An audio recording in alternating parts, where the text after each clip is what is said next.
بسم الله الرحمن الرحيم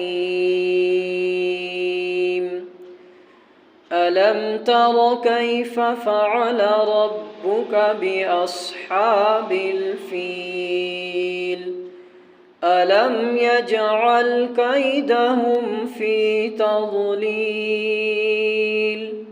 وأرسل عليهم طيرا أبابيل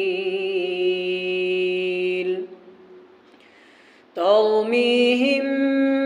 بحجارة من سجيل فجعلهم كعصف